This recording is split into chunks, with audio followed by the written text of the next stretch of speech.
నాకు బాగా జ్ఞాపకం. ఆ రోజు ఎన్డీఏ ప్రభుత్వాన్ని ఎన్నుకున్నారు. ఎన్నుకున్న తర్వాత ఢిల్లీకి వెళ్ళాం. ప్రధానమంత్రి గారి ప్రమాణ స్వీకారం. ఆ ప్రమాణ స్వీకారానికి పోయినప్పుడు నాకు ఈ ప్రాజెక్ట్ ఒకసారి స్టడీ చేస్తే నా అనుభవంతో చూశాను. అందులో మీరు చూస్తే 7 మండలాలు తెలంగాణలో పెట్టారు. అవి సబ్మెర్జెన్స్లో వస్తాయి. ఆ 7 మండలాలు కానీ క్లియర్ చేయకపోతే ఈ రాష్ట్రానికి ఆ ప్రాజెక్ట్ కట్టలేము. కేంద్రం అనుకున్నా కట్టే పరిస్థితి ఉండదు. రెండోది దిశ, ఈ 7 మండలాలు కట్ ఆఫ్ డేట్ ఉంది. ఆ రోజు జూన్ 2వ తారీఖున మనకు విభజన రోజు కట్ ఆఫ్ డేట్. ఆ రోజు దాటితే 2 రాష్ట్రాలు స్వయం ప్రతిపత్తి అంటే అటానమస్గా ఉంటాయి. ఆ తర్వాత ఏ నిర్ణయం తీసుకోవాలన్నా తెలంగాణ రాష్ట్రం ఒప్పుకోవాలి. ఆ సందర్భంలో నేను ఒకటే రిక్వెస్ట్ చేశాను ప్రధానమంత్రి గారిని, కేంద్రాన్ని. నేను ఇది కూడా మీరు చేయకపోతే నేను ప్రమాణ స్వీకారం చేసి అపహాస్యం కావడానికి సిద్ధంగా లేను. ఈ 7 మండలాలు ఇవ్వకపోతే నేను ప్రమాణ స్వీకారం చేయనని చాలా స్పష్టంగా చెప్పాను.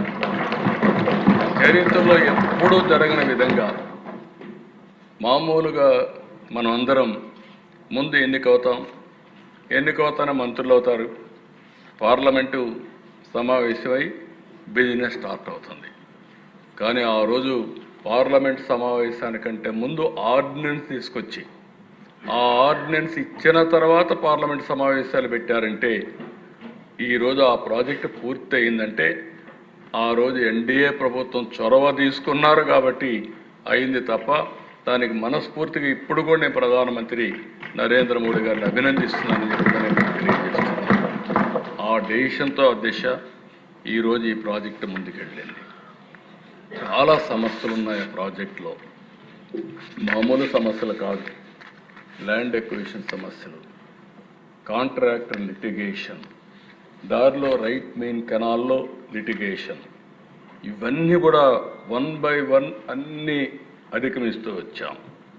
2013కి మీరు చూస్తే 72% పూర్తి చేశాం.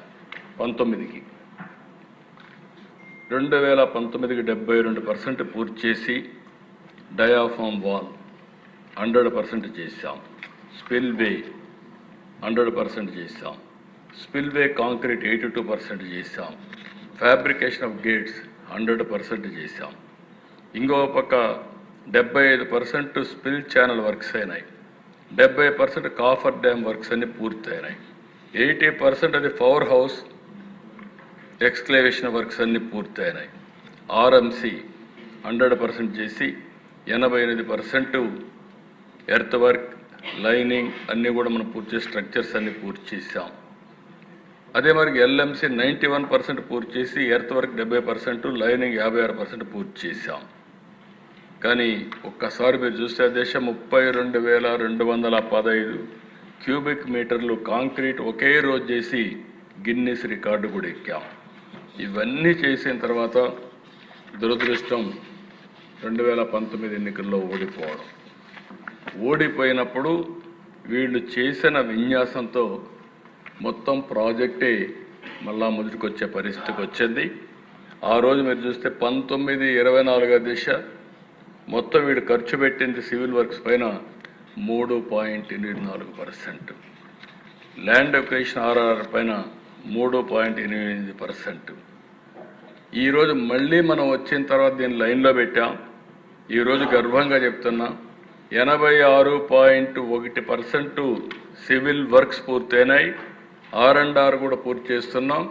2027 డిసెంబర్ నాటికి పూర్తి చేసి జాతికి అంకితం చేసే బాధ్యత ఈ ప్రభుత్వం తీసుకుంటాం.